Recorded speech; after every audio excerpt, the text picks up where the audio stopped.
வணக்கம். மற்றொரு மக்கள் சேவை நிகழ்ச்சியூடாக உங்கள் அனைவரையும் சந்திப்பதில் மகிழ்ச்சி. வழமை போன்று இன்றைய மக்கள் சேவை நிகழ்ச்சியிலும் ஒரு முக்கியமான விடயம் தொடர்பில் பேசுவதற்கு நாங்கள் தயாராக இருக்கிறோம்.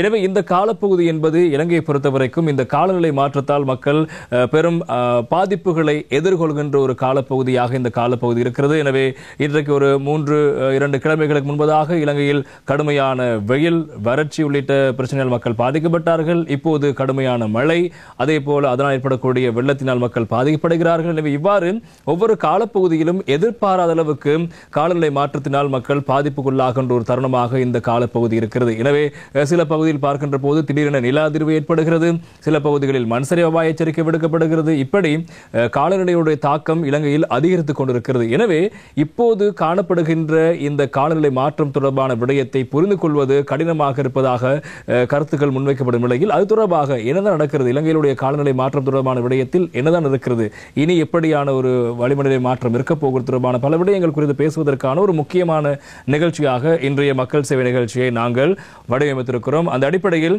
இந்த நிகழ்ச்சியில் வருகை தந்து இந்த காலநிலை மாற்றம் தொடர்பான முக்கியமான பல தகவல்களை பேசுவதற்காக முக்கியமான ஒரு அதிதியை நாங்கள் நிகழ்ச்சிக்கு அழைத்து வந்திருக்கிறோம். அவர் வேறு யாருமல்ல, யாழ்ப்பாணம் பல்கலைக்கழகத்தின் சிரேஷ்ட விரிவுரையாளர், புவியியல் துறை சார்ந்த சிரேஷ்ட விரிவுரையாளர் திரு கலாநிதி நாகமுத்து பிரதீபராஜா அவர்கள் இங்கே நிகழ்ச்சிக்கு வந்திருக்கிறார். வணக்கம் சார்.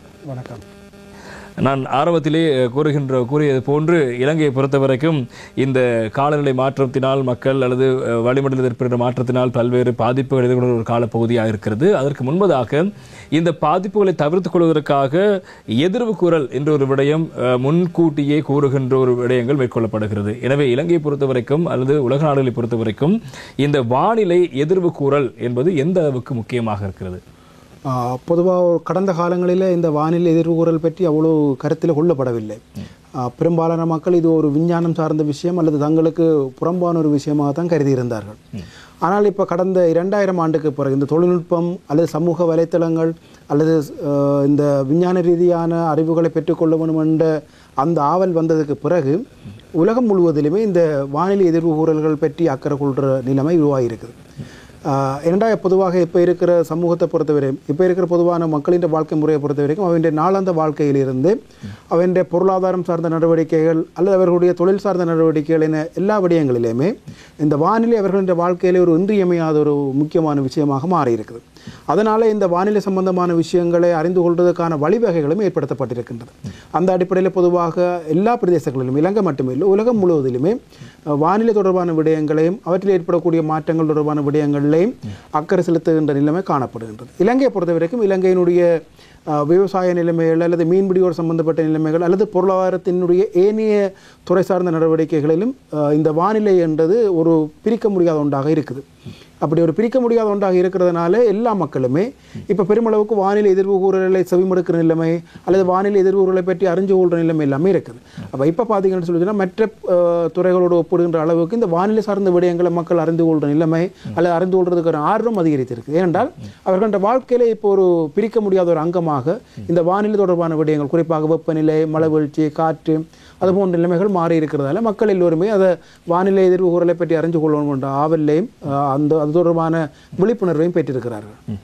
எனவே இப்படியான ஒரு விழிப்புணர்வை பெற்றிருக்கின்ற மக்கள் அடுத்த கட்டமாக நடக்கப் போகிறது தெரிந்து கொள்வதற்காக எதிர்வுகூறலை அதிகம் எதிர்பார்த்திருக்கின்ற காலப்பகுதியாக இந்த காலப்பகுதி இருக்கிறது. எனவே இந்த விடயங்கள் இவ்வாறு இருக்க இலங்கையை பொறுத்த வரைக்கும் இப்போது இருக்கின்ற காலநிலை என்ன, அடுத்த கட்டம் என்ன நடக்கப் போகிறது, ஒரு குழப்பமான ஒரு சூழல், மழையா வெயிலா, வறட்சியா புயல் காற்றா என்று ஒரு குழப்பம் இருக்கிறது. இப்போது என்ன காலநிலை இருக்கிறது, அடுத்த கட்டமாக நடக்கப் போகிறது இலங்கையை பொறுத்த வரைக்கும்?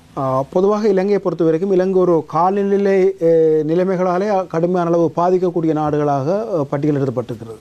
2018ஆம் ஆண்டிலிருந்து 2020ஆம் ஆண்டு வரைக்கும் இந்த உலகளாவிய ரீதியிலான காலநிலை மாற்றத்தால் அதிகளவு பாதிக்கப்படக்கூடிய நாடுகளின் முதல் 10 நாடுகளுக்குள்ளுக்கு இலங்கை பட்டியலிடப்பட்டிருக்கிறது. அப்போ அந்த அடிப்படையில் இலங்கை உலகத்தில் கிட்டத்தட்ட ஒரு 217 நாடுகள்கிட்ட இருக்கிறது. அப்படி இந்த 210க்கும் மேற்பட்ட நாடுகளிலே இலங்கை 8வது இடத்திலே இருக்குது காலநிலை மாற்றத்தின் இடரால பாதிக்கக்கூடிய நிலைமையில். அப்போ அந்த அளவுக்கு இலங்கையினுடைய காலநிலை நிலைமைகள் ஒவ்வொரு மாதந்தோறும் அல்லது ஒவ்வொரு வாரந்தோறுமே அடிக்கடி மாற்றமடைந்து அதனுடைய பாதிப்புகள் அதிகளவு மோசமாக இருப்பதற்கான நிலைமைகள் காணப்படுகிறது. அப்போ இலங்கையை பொறுத்த வரைக்கும் இலங்கையின் இந்த காலநிலை மாற்றத்தின் பாதிப்பு உள்ளாகக்கூடிய நாடுகளில் முதல் 10 இடங்களுக்குள்ளே இருக்குது. ஆனால் இலங்கையில் இருக்கிற மக்களுக்கு அது தொடர்பான விழிப்புணர்வு குறைவு. என்ற நாங்கள் உலகத்தில் இருக்கிற மற்ற நாடுகளோடு ஒப்பிடுகிற முதலாவது நாட்டை பார்த்தீங்கன்னா ஷாட் என்ற ஒரு நாடு ஆப்பிரிக்காவில் இருக்குது. அப்போ முதலாவது நாட்டு ஷாட் அங்கே மிக கடுமையான வறட்சி, மிக மோசமான வெப்பநிலை, அங்கே மக்கள் தொடர்ச்சியாக இடம்பெறுகிற சூழ்நிலை இருக்குது. அப்போ முதலாவது நாட்டுக்கு இந்த நிலைமை இருக்கிற பொழுது நாங்கள் 8ஆவதாக இருக்கிறோம். அப்போ எங்களை பொறுத்த வரைக்கும் நாங்களும் இந்த காலநிலை மாற்றத்தால் மிக மோசமான அளவுக்கு பாதிக்கப்படக்கூடிய நிலைமை இருக்குது. அப்போ எங்களை பொறுத்த வரைக்கும் எங்களுடைய அண்மை கால 10 ஆண்டுகளில் இப்போ கிட்டடியாக இருக்கிற அண்மை கால 10 ஆண்டுகளிலே இலங்கை காலநிலை மாற்றங்களின் விளைவுகளால் மிக கடுமையாக பாதிக்கப்பட்டிருக்கின்றது. ஸோ அதுன்ற ஒரு விளைவு தான் நீங்கள் பார்த்தீங்கன்னா தெரியும். இந்த காலநிலை மாற்றத்துக்கான ஒரு சர்வதேச பல்கலைக்கழகம் ஒன்றை இலங்கையில் ஆரம்பிக்கிறதுக்கு இப்போ இருக்கிற ஜனாதிபதி முயற்சிகள் எடுத்து கொண்டிருக்கின்றார். அதே சமயம் காலநிலை மாற்றத்துக்கான இலங்கையினுடைய காலநிலை மாற்றத்துக்கான சர்வதேச ஆலோசகராக முன்னாள் நோர்வேயினுடைய வெளிவிவகார அமைச்சர் எரிக் சொல்கன் நியமிக்கப்பட்டிருக்கிறார். ஏன்னா அந்த அளவுக்கு இலங்கையில் இந்த காலநிலை மாற்றத்தினுடைய பாதிப்புகள் மிக மோசமாக இருக்குது. இலங்கையை பொறுத்த வரைக்கும் இலங்கையிலே கடந்த 10 ஆண்டுகளிலே அதிலும் குறிப்பாக அண்மித்த 2-3 ஆண்டுகளிலேயும் தெளிவாக வரையறுத்து எதிர்ப்பு கூற முடியாத அளவுக்கு வானிலைகளிலே பெரிய அளவு மாற்றம் ஏற்பட்டு வந்திருக்கின்றது. நீங்கள் இந்த அறிமுகத்தில் குறிப்பிட்டது போல கடந்த 2 வாரங்களுக்கு முன்னதாக இலங்கையினுடைய பல பகுதிகள் மிக மோசமான வெப்பநிலையால் பாதிக்கப்பட்டிருந்தது. அதற்கு பிறகு வங்காள விரிகுடாவில் ஏற்பட்ட மோச்சா புயலின் விளைவாக இலங்கையினுடைய சில பகுதிகள் அதிகளவான மழை வீழ்ச்சியை பெற்றிருந்தது. மீளவும் திருப்பி எதிர்வரும் ஜூன் முதல் வாரம் வரைக்கும் இலங்கையினுடைய அநேகமான பகுதிகள் மீளவும் கடுமையான வெப்பநிலையால் பாதிக்கப்படக்கூடிய நிலைமை காணப்படுகின்றது. குறிப்பாக இன்றைய இலங்கையினுடைய நிலைமையை பொறுத்தவரை இலங்கையினுடைய பல பிரதேசங்களிலும் ஒவ்வொரு வகைப்பட்ட வானிலைகள் நிலவுகின்றது. இலங்கையினுடைய தென் மேற்கு பகுதிகள், குறிப்பாக இலங்கையினுடைய தென் பகுதிகளில் இன்று அதாவது இந்த வாரத்தின் இறுதி பகுதிகளில் மிக மோசமான அளவு பாதிப்புகள் இருந்திருக்கு. அதிகளவான மழை காரணமாக நீர்வளகங்கை பெருக்கெடுத்து காலி, அக்குரச, அத்துரேலிய போன்ற பிரதேசங்களில் அதிகளவான வெள்ளப்பெருக்கு நிலைமைகள் காணப்படுகின்றது. அதற்கு வேறுபட்ட வகையில் இலங்கையினுடைய மற்ற பகுதிகள் மிக அதிகளவான வெப்பநிலை அனுபவித்துக் கொண்டிருக்கின்றது. அப்போ இலங்கையை பொறுத்த வரைக்கும் அடுத்து வருகின்ற ஜூன் வாரம் முதல் வாரம் வரைக்கும், அதாவது தென்மேற்கு பருவப்பேச்சு காற்று தொடங்கும் வரைக்கும் இலங்கையினுடைய பல பகுதிகளினுடைய ஒரு நாளில் கிடைக்கின்ற அதிகூடிய வெப்பநிலை கிட்டத்தட்ட 40°C அளவுக்கு மாறுவதற்கான வாய்ப்புகள் காணப்படுகின்றது. ஆகவே மக்கள் அது தொடர்பான விழிப்பாக இருக்க வேண்டும் என்றால் இப்போ இருக்கிற நிலைமை இன்னமும் மோசமாக அதிகரிக்கும். கிட்டத்தட்ட இந்த மே மாதத்தின் இறுதி பகுதியில் ஒரு நாளில் அளக்கப்படுகின்ற அதிகூடிய வெப்பநிலை உச்சமாக இருந்து மக்களுக்கு பாதிப்பு ஏற்படக்கூடிய நிலைமைகள் உருவாகும். இலங்கையை பொறுத்த வரைக்கும் ஒருவர் உணரக்கூடிய சாதாரண வெப்பநிலை 37°C என்பதாக ஒரு வரையறை இருக்கிறது. 40°C என்பது மிகப்பெரிய ஒரு தாக்கத்தை ஏற்படுத்தக்கூடும். பொதுவாக வெப்பநிலையை பொறுத்த வரைக்கும் வெப்பநிலையை நாங்கள் டண்டா பிரிக்கலாம். ஒன்று வந்து பார்த்தீங்கன்னு சொல்லி சொன்னால் ஒன்று உண்மையான வெப்பநிலை, அது இந்த கருவிகள் மூலமாக அளக்கப்படும், வெப்பமானி போன்ற கருவிகள் மூலமாக அளக்கப்படும், அது உண்மையான வெப்பநிலை. ஆனால் அந்த வெப்பநிலையோடு சேர்ந்த ஏனைய வானிலை மூலக்கூறுகள் பங்களித்து உணரக்கூடிய வெப்பநிலை என்று ஒன்று இருக்குது. உண்மையான வெப்பநிலை என்றது கருவிகள் மூலம் அளக்கப்படுகின்றது, உணரக்கூடிய வெப்பநிலை என்றது இந்த மனிதன் உணரக்கூடிய வெப்பநிலை. இன்று நாட்டினுடைய பெரும்பாலான பகுதிகளில் உணரக்கூடிய வெப்பநிலையின் அளவு வந்து 39°C மாறி இருக்கிறது. அப்போ இந்த உண்மையான வெப்பநிலை 37°C இன்றைக்கு உதாரணமாக மேல் மாகாணம் உட்பட்ட பகுதிகளில் உணரக்கூடிய வெப்பநிலை வந்து 39°C அதிகரித்திருக்கின்றது. சில சமயங்களில் எதிர்வரும் வாரங்களில் இது 40-41 கூட இருக்கலாம். ஏனென்றால் நாட்டின் பெரும்பாலான பகுதிகளில் இருந்த ஈரப்பதன் அவ்வளவுமே வங்காள விரிகுடாவில் ஏற்பட்ட மோச்சா புயல் தன்னுக்குள்ளுக்கு ஈர்த்ததால இப்போ இலங்கையினுடைய பெரும்பாலான வளிமண்டலம் ஒரு வறண்ட வளிமண்டலமாக இருக்குது. சில இடங்களில் மட்டும் குறிப்பாக இந்த வடக்கு பகுதிகள் அல்லது கிழக்கு மாகாணம், வடமத்திய மாகாண பகுதிகளிலே, மேற்கு மாகாணத்திலும், கொழும்பு உட்பட்ட மேற்கு மாகாணங்களிலேயும் மேற்காவுக்கு செயற்பாட்டின் விளைவாக அதிகாலை வேளைகளில் அல்லது மதியம் 2 மணிக்கு பின்னர் மழை கிடைப்பதற்கான வாய்ப்புகள் இருக்குது. அது மேற்காவுக்கு செயற்பாட்டில், ஆனால் அது குறைவான மழை. அந்த மழை நிலவக்கூடிய இந்த அதிகளவான வெப்பநிலையை கட்டுப்படுத்தும் நிலைமையிலே இல்லை. அதாவது இன்னும் ஒரு முக்கியமான விடயம் இருக்கிறது. இந்த கடுமையான வெப்பநிலை அல்லது நீங்கள் இப்போது மிகவும் அவதானமாக இருக்க வேண்டும் என்ற ஒரு வெப்பநிலையை ஒரு °C குறிப்பிடப்படுகிறது. இந்த வெப்பநிலை வருகின்ற போது சுற்றுலா ஏற்படுகின்ற மாற்றங்கள் எப்படி இருக்கும், அது மக்கள் உணர்கின்ற வீதம் எப்படி இருக்கும்? அது பொதுவாக இந்த அதிகூடிய வெப்பநிலையில் இந்த காலப்பகுதியை பொறுத்த வரைக்கும் மக்களுக்கு நான் ஏற்கனவே சொன்னது மாதிரி இந்த உணரக்கூடிய வெப்பநிலை அளவு கூடவாக இருக்கும். அப்போ இந்த காலப்பகுதிகளில் வந்து வெளியில் நாங்கள் நடமாட எங்களுடைய உடலில் இருக்கிற நீர் அதிகளவு வெளியேறுவதற்கான நிலைமைகள் காணப்படுகின்றது. ஏனென்றால் எங்களுடைய வியர்வையை தீர்மானிப்பதில் 2 காரணிகள் மிக முக்கியமானவை. ஒன்று வந்து பார்த்தீங்கன்னு சொல்லி சொன்னால் வெப்பநிலை, ரெண்டாவது இந்த வளிமண்டலத்தில் இருக்கிற ஈரப்பதன். இந்த ரெண்டுமே எங்களுடைய உடலின் வெப்பநிலையை தீர்மானிக்கும். அப்போ பொதுவாகவே வளிமண்டலத்தின் வெப்பநிலை அதிகரிக்கிற பொழுது ஈரப்பதநிலையை மாற்றம் ஏற்படும். அப்படி ஈரப்பதநிலை மாற்றம் ஏற்படுகின்ற பொழுது எங்களுடைய உடலில் அதிகளவான வியர்வை வெளியேறி அல்லது நீர் ஆவியாகி போகக்கூடிய நிலைமை இருக்கும். அதை நாங்கள் பொதுவாக தாவரங்களை விலங்குகளை பொறுத்த வரைக்கும் அதை நீர் வெளியேற்றத்தை ஆவி ஈர்ப்புன்னு சொல்லுவோம். அது எங்களை பொறுத்த வரைக்கும் நாங்கள் சாதாரண பாசத்தில் அதை வியர்வை வெளியேறுன்னு சொல்லுவோம். அப்படி அதிகளவான வியர்வை வெளியேற சந்தர்ப்பத்தில் எங்களுடைய உடல் நீரை அதிகளவாக இழக்கும். அப்படி நீர் அதிகளவாக நாங்கள் இழக்கின்ற சந்தர்ப்பத்தில் எங்களுக்கு அதிகளவான பாதிப்புகள், உடல் பாதிப்புகள் ஏற்படும். சில இடங்களில், சில பிரதேசங்களில், சில நாடுகளில் இந்த அதிகளவான வெப்பநிலை காரணமாக இறப்புகள் கூட ஏற்பட்டிருக்கின்றது. எங்களுக்கும் அந்த நிலைமையில நாங்கள் தூரத்தில் இல்லை என்று நாங்கள் கிட்ட வந்திருக்கிறோம். அந்த பூகோள ரீதியான காலநிலை மாற்றம் எங்களுக்கு தெளிவாக வரையறுக்க முடியாத அளவுக்கு எங்களோட வானிலை நிலைமையில் குழப்பங்களை ஏற்படுத்தியிருக்குது. அப்போ வெப்பநிலை கூடினால் எங்களுக்கு பெரிய அளவு பாதிப்புகள் ஏற்படும். குறிப்பாக இந்த வயதானவர்கள், நோயாளிகள் போன்றவர்கள் இந்த அதிகளவான வெப்பநிலையால் பாதிக்கப்படக்கூடிய நிலைமை காணப்படும். அது நாடு முழுவதுக்கும் பொதுவாக இருக்கும்.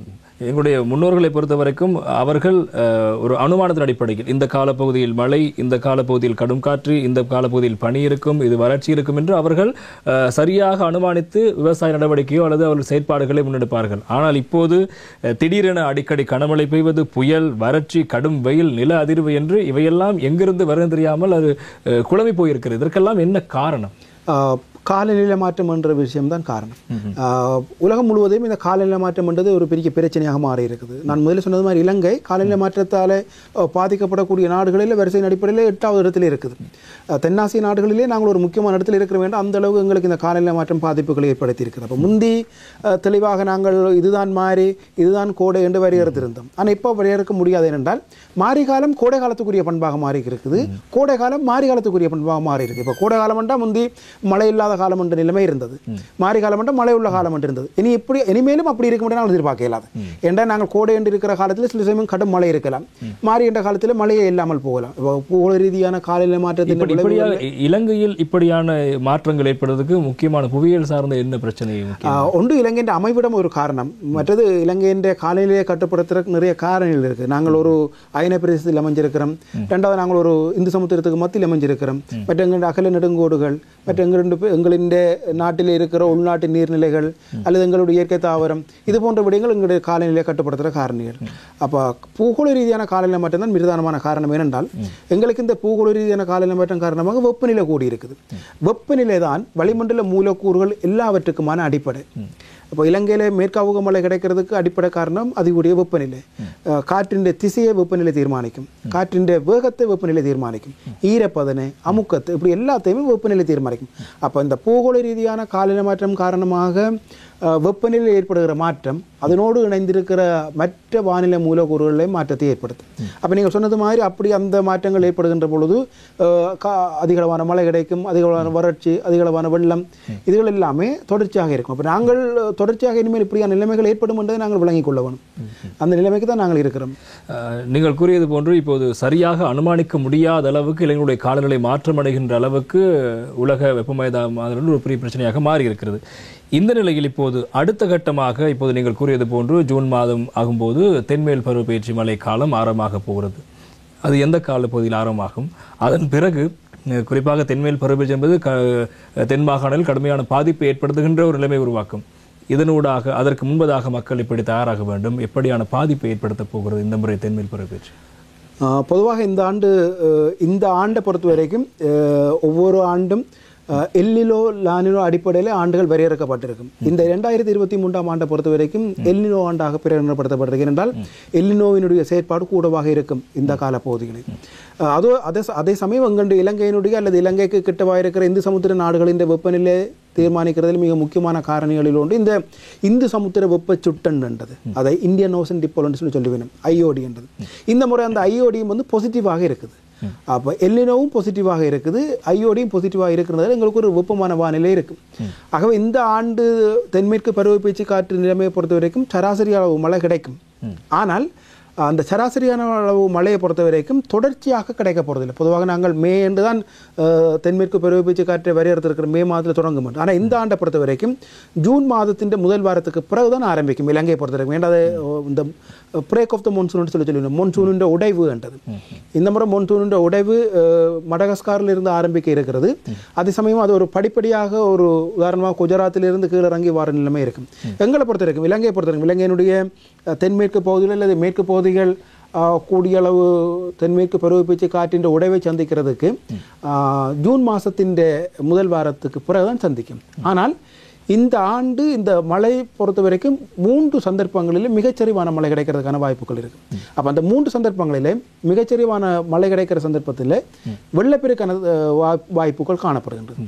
அதாவது ஜூன் மாதத்தின் 20ஆம் தேதியிலிருந்து 30ஆம் தேதி கிடைப்பட்ட காலப்பகுதியிலையும், ஜூன் மாதத்தின் 10ஆம் தேதியிலிருந்து 25ஆம் தேதி கிடைப்பட்ட காலத்திலையும், ஜூலை மாதம் 10ஆம் தேதியிலிருந்து 25ஆம் தேதி கிடைப்பட்ட காலப்பகுதிக்கு இந்த 3 மிகச்சரியாக வரையறுக்க முடியாது. இது ஒரு எதிர்வு கூறல் என்றால் இருக்கிற நிலைமையை பொறுத்த வரைக்கும். அப்போ இந்த காலப்பகுதிகளில் மிகச்சரிவாக மழை கிடைக்கும் என்று சொன்னால் எங்களுடைய பிரதேசங்களில் குறிப்பாக இலங்கையினுடைய மேல் மாகாணம், தென் மாகாணம், மத்திய மாகாணம் போன்ற பிரதேசங்கள் வந்து மிக கூடுதலான மழையால் பாதிக்கப்படக்கூடிய, நேரடியாக சொல்கிறதுன்னு சொல்லி சொன்னால் 3 சந்தர்ப்பங்களில் வெள்ளப்பெருக்கான வாய்ப்புகள் காணப்படுகின்றது. அப்போ இந்த 3 சந்தர்ப்பங்களிலேயும் வெள்ளப்பெருக்கான வாய்ப்புகள் காணப்படும். இதில் ஏதாவது ஒன்றாவது எங்களுக்கு மிக மோசமான வெள்ள அனர்த்தத்தை ஏற்படுத்தும். ஆனால் நாங்கள் அதை இப்போவே நாங்கள் நான் முதலில் சொன்னது மாதிரி ஜூனின் முதல் வாரத்தில் எங்களுக்கு தென்மேற்கு பருவப்பேச்சு காற்று தொடங்கும் என்றால் நாங்கள் இப்போவே அதில் ஒரு வெள்ளம் ஏற்படக்கூடிய நிலைமையை நாங்கள் உணர்ந்து அதுக்குரிய போதுமான பாதுகாப்பு ஏற்பாடுகளை இப்போ செய்வதனூடாக நாங்கள் இந்த வெள்ளம் வார தடுக்க இயலாது, மழையை நாங்கள் நிப்பாட்ட இயலாது. ஆனால் வெள்ளத்தால் வார இந்த பாதிப்புகளை குறைக்க முடியும். அப்போ நாங்கள் எங்கள் பிரதேசங்களில் இருக்கிற நாங்கள் மழை தொடங்கினா அப்புறம் செய்ய இயலாது. அப்போ மழை தொடங்குறதுக்கு முன்னமே எங்கள் பிரதேசங்களில் இருக்கிற எல்லா இயற்கையான செயற்கையான வடிகால் அமைப்புகள் தூர்ந்து போயிருந்தால் அல்லது தடைகள் இருந்தால் அதை நீக்கி அந்த தடைகளை நீக்கி வெள்ளங்கள் வளைந்து ஓடக்கூடிய வகையில் அமைச்சு கொள்வது. ரெண்டாவது, எங்களுடைய பிரதேசங்களில் வந்து வெள்ள அனர்த்தத்துக்கால ஏற்படுத்தக்கூடிய அல்லது வெள்ள அனர்த்தங்களின் பொழுது உடைந்து விழக்கூடிய கட்டிடங்களை தெரிவு செய்து அவற்றை பாதுகாக்கப்பட்ட பகுதிகளாக அறிவித்து மழைக்காலங்களில் மக்கள் அந்த பகுதிகளுக்கு போக விடாமல் தடுக்கிறது. அல்லது எங்களுடைய பிரதேசங்களுக்கு அண்மித்திருக்கிற பெரிய மரங்கள் முறிஞ்சு பாதிப்புகளை ஏற்படுத்தக்கூடிய இடங்கள். அப்போ தென்மேற்கு பருவப்பேச்சு காற்று காலம் தொடங்குகிற இந்த காலப்பகுதிக்கு முன்னதாக தென்மேற்கு பருவப்பேச்சு காற்று மழையை நேரடியாக எதிர்கொள்ளக்கூடிய மேற்கு மாகாணம், மற்றது தெற்கு மாகாணம், மத்திய மாகாண பகுதிகளிலே பெரிய விதானங்கள் கொண்ட மரங்களின் கிளைகளை ஓரளவு கட் பண்ணி வைக்கிறதனூடாக காற்றால மரங்கள் முறிஞ்சு விழுகிறது அல்லது கடும் மழையால மரங்கள் பாரி விழுகிறதை நாங்கள் தவிர்த்து கொள்ள முடியும். மற்ற எல்லாத்தையும் விட என்ன பொறுத்தவரைக்கும் எல்லாத்தையும் விட மக்களுக்கு விழிப்புணர்வு மிக முக்கியம். அப்போ இந்த முறை தென்மேற்கு பருவப்பேச்சு காற்று காலத்தில் 3 சந்தர்ப்பத்தில் மிகச்சரிவான மழை கிடைக்கும். அதை இன்னொரு பாசையில் சொல்றதுன்னு சொல்லி சொன்னால் 3 வெள்ள நிகழ்வுக்கு வாய்ப்பு இருக்குது. இதில் ஒன்றாவது பாதிப்பை ஏற்படுத்தும் என்று அனுமானிக்க முடிகிறது. அப்போ அப்படி ஒரு நிலைமை ஏற்படும் என்பதை விளங்கி கொண்டாலே அவையில் தங்கள் விழிப்புணர்வை, சமூகத்துக்கு விழிப்புணர்வை ஏற்படுத்தி தாங்கள் போதுமான பாதுகாப்பை ஏற்படுத்திக் கொள்ளலாம். குறிப்பாக நீங்கள் கூறியது போன்று மேற்கு மாகாணம், தென் மாகாணங்களில் பாதிப்பு எந்தெந்த பகுதிகள் அதிக அளவில் பாதிக்கக்கூடிய வாய்ப்பு இருக்கிறது? குறிப்பாக இரத்தினபுரி, களத்துறை, கொழும்பு பிரதேசங்கள் வந்து மிக மோசமான அளவுக்கு பாதிப்பு ஏற்படக்கூடிய நிலைமையில் காணப்படுகிறது. ஏனென்றால் இந்த பகுதியில் வந்து காற்றை நேரடியாக எதிர்கொள்கிற சூழ்நிலை இருக்கிறதுனாலே, இந்த பகுதியில் வந்து மிக சரிவான மழை கிடைக்க இருக்கிறதுனாலே, இந்த பகுதிகளில் கழனிகங்கை, கழுகங்கை போன்ற மிகப்பெரிய நதிகள் இருக்கிறதுனாலே அந்த நதிகள் பெருக்கெடுத்து வெள்ளங்கள் ஏற்படுவதற்கான வாய்ப்புகளும் காணப்படும். இந்த மழைவீழ்ச்சி இவ்வாறு தென்மேல் பருவப்பெயர்ச்சி மழைவீழ்ச்சி அதிகமாக பெய்கின்ற போது நீங்கள் கூறினீர்கள் மத்திய மாகாணத்தில் அதிகளவான மழைவீழ்ச்சிக்கான சாத்தியம் இருப்பதாக. எனவே இந்த மத்திய மலைநாட்டு அண்மித்த பகுதிகளில் அதிக அளவு இந்த நிலச்சரிவுக்கான எச்சரிக்கை விடுக்கப்படுகிறது இந்த காலப்பகுதியில் தான். எனவே மக்கள் நீங்கள் கூறியது போன்று இந்த மழைவீழ்ச்சி பெய்வதற்கு முன்பதாக முன்கூடிய ஆயத்தங்களை மேற்கொள்வதற்கான ஒரு நடவடிக்கையை நீங்கள் கூறியிருந்தீர்கள். மிகச் சிறப்பாக புரிந்திருக்கும் மக்கள். அதே போல நிலச்சரிவு, நில அதிர்வு, நிலச்சரிவுகள் ஏற்படுவதற்கு, முன்சரிவு ஏற்படுவதற்கு முன்பதாக அங்க இருக்கின்ற அறிகுறிகளை மக்கள் எவ்வாறு அடையாளம் கண்டு கொள்வது? எந்தெந்த பகுதிகளுக்கு இந்த காலப்பகுதியில் மண் சரிவுக்கான அல்லது நிலச்சரிவுக்கான அபாயம் இருக்கும்? பொதுவாக மத்திய மலைநாட்டிலே அதிகளவான மண் சரிவு ஏற்படுவதற்கான மிக முக்கியமான காரணங்களில் ஒன்று அதிகளவான மழை வீழ்ச்சி. அப்போ அதிகளவான மழை வீழ்ச்சி தொடர்ச்சியாக 2 அல்லது 3 நாட்களுக்கு தொடர்ச்சியாக மழை இருக்கும் என்று அடையாளம் காணப்பட்டால் உயரமான பகுதிகளில் இருக்கின்ற மக்கள் விழிப்பாக இருக்க வேணும். தங்களுக்கு அண்மித்திருக்கிற பகுதிகளில் நிலப்பகுதி அவதானித்துக் கொண்டிருக்க வேண்டும். இதில் 2 அறிகுறிகளை நாங்கள் வடிவாக காணலாம். ஒன்று வந்து மரங்கள், அந்த பிரதேசங்களில் இருக்கிற மரங்கள் மிக அதிகளவான இலைகளை கொட்டும். ஒரு 2-3 நாள் தொடர்ச்சியாக மழை கிடைத்தால் அந்த மண்சரிவு ஏற்படக்கூடிய பகுதிகளில் இருக்கிற மரங்கள் இலைகளை கொட்டும். அப்போ ஒரு தாவரம் அசாதாரண முறையில் இலைகளை கொட்டுது என்று நாங்கள் அடையாளம் கண்டால் அந்த பகுதியில் மண்சரிவு ஏற்படுறது என்று நாங்கள் அடையாளப்படுத்திக் கொள்ளலாம். இரண்டாவது, அந்த பிரதேசங்களில் இருக்கிற பாறைகள் அல்லது மண்ணில் இயல்பை விடவும் தாண்டி ஒரு வெடிப்பொண்டு ஏற்படும். மூன்றாவது, நாங்கள் பயணம் செய்கிற பாதைகளில் வந்து எங்களுடைய பயணங்கள் இரண்டு பக்கங்களிலேயும் ஏதாவது ஒரு பிரதேசத்திலே ஒரு சிறிய கல் சரிஞ்சு விழுகிறது அல்லது வளைக்கு விழுகிற நிலைமையை கண்டால் நாங்கள் அந்த பிரதேசங்களிலேயும் மண்சரிவு ஏற்படக்கூடிய நிலைமையை நாங்கள் அடையாளப்படுத்திக் கொள்ள முடியும். அதற்கு அப்பாலே சில பிரதேசங்கள் வந்து மண்சரிவு அபாயமுள்ள பகுதிகளாக வரையறுக்கப்பட்டிருக்கின்றது. அதாவது போதுமான பாதுகாப்புகள் ஏற்பாடுகள் இல்லாத பகுதிகள். அப்போ நாங்கள் தொடர்ச்சியாக 2 நாட்கள் மழை பெய்து அல்லது 2-3 நாட்களாக தொடர்ச்சியாக மழை கிடைக்குது என்றால் இந்த மண்சரிவு அபாயம் உள்ள பகுதிகள் என்று அழைக்கப்பட்ட பகுதிகளில் இருக்கின்ற மக்கள் அவதானமாக இருக்க வேண்டும். ஏனென்றால் இலங்கையை பொறுத்த வரைக்கும் இந்த மண்சரிவு தான் மழை வீழ்ச்சி தான் மண்சரிவுக்கான மிக பிரதானமான காரணம். சரிவான மழை வீழ்ச்சி கிடைக்கும். ஆக அந்த மழை வீழ்ச்சியின் ஒரு தொடர்ச்சியாக மண்சரிவு ஏற்பட்டு அல்லது நிலச்சரிவு ஏற்பட்டு அதிகளவான பாதிப்புகள் ஏற்படும். அதே போல இலங்கையில் எந்த பருவ காலப்பகுதியின் போது அதிகளவான மழை வீழ்ச்சி பதிவாகும்? ஒட்டுமொத்த இலங்கை என்று பார்க்கின்ற பொழுது இலங்கையினுடைய பிரதானமான மழை வழங்குகின்ற பருவம் வந்து தென்மேற்கு பருவப்பேச்சு காற்று காலம். இலங்கையினுடைய 60% இலங்கையினுடைய மொத்த மழை வீழ்ச்சியில் 60% மழை வீழ்ச்சி தென்மேற்கு பருவப்பேச்சு காற்றின் மூலம் கிடைக்கிறது. அதற்கடுத்ததாக வடகிழ் பருவப்பேச்சு காற்றின் மூலம் 30% மழை வீழ்ச்சி கிடைக்கிறது. மற்றது 10% மழை வீழ்ச்சி இடைப்பருவத்தில் கிடைக்குது. ஆனால் இந்த இலங்கையினுடைய வடக்கு கிழக்கு மாகாணங்களை பொறுத்த வரைக்கும் வடக்கு கிழக்கு மாகாணங்களின் 75% மழை வீழ்ச்சி வடகிழ் பருவப்பேச்சு காற்று மூலம் கிடைக்கின்றது. தென்மேற்கு பருவப்பேச்சு காற்று மூலம் இலங்கையினுடைய மேற்கு மாகாணம், தென் மாகாணம், மத்திய மாகாண பகுதியில் வந்து 80% மழை வீழ்ச்சியை பெறுகின்றது. ஒட்டுமொத்த ரீதியில் இலங்கையினுடைய மழை வீழ்ச்சியினுடைய பிரதான பங்காளராக தென்மேற்கு பருவப்பேச்சு காற்று காலம் இருக்கின்றது. அந்த காலப்பகுதியை பொறுத்த வரைக்கும் இலங்கையினுடைய ஒட்டுமொத்த மழை வீழ்ச்சியில் ஒரு குறிப்பிட்ட அளவான அதாவது 60% மழை வீழ்ச்சி கிடைக்கின்றது. நாங்கள் இந்த நிகழ்ச்சியின் ஆரம்பத்தில் கூறியிருந்தோம், இலங்கையில் கடுமையான ஒரு வெப்பநிலை காணப்பட்டது. வங்காள விரிகுடாவில் ஏற்பட்ட ஒரு தாளமுகத்தால் ஏற்பட்ட மறைமுக பாதிப்பினால் இலங்கையில் கடுமையான மழை வீழ்ச்சி இப்போது பதிவாகிக் கொண்டிருக்கிறது. இது மீண்டும் இப்போது அந்த தாளமுகம் இப்போது சரியானவுடன் மீண்டும் அந்த கடுமையான வெப்பம் பதிவாவதாக அடிக்கடி செய்திகளில் நாங்கள் கேட்கின்ற ஒரு முக்கியமான விடயம் இந்த வங்காள விரிகுடாவில் தாளமுக்கம். என்ன அது வங்காள விரிகுடா? அந்த தாளமுக்கம் என்றால் என்ன? அது எப்படி உருவாகிறது? எப்படி அதை நீங்கள் வரையறுக்கிறீர்கள்? பொதுவாக வங்காள விரிகுடாவினுடைய அதிகரித்த தாளமுக்க நிகழ்வுகளுக்கான மிக பிரதானமான காரணம் மிகப்பெரிய கடல் பிரதேசத்தில் ஏற்படுகின்ற வெப்பநிலை. இந்த உலகம் முழுவதிலுமே ஒரு அந்த நாடுகளில் அந்த கடற்கரையோர பகுதிகள் நாடுகளை பொறுத்தவரைக்கும் அந்த நாடுகளினுடைய வானிலையை அல்லது காலநிலையை தீர்மானித்த மிக முக்கியமான காரணம் அதற்கு அண்மித்திருக்கின்ற கடல் பிரதேசங்களில் உள்ள வெப்பநிலை. இந்த கடல் பிரதேச வெப்பநிலை சி சர்ஃபேஸ் டெம்பரேச்சர் என்றது.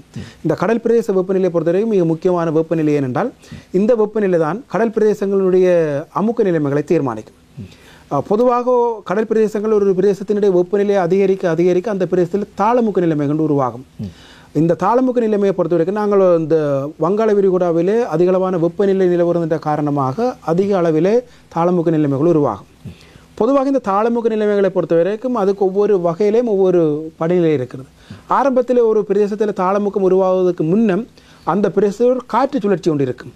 அந்த காற்று சுழற்சினா அந்த பிரதேசம் அமுக்கம் குறைவாக இருக்கும்.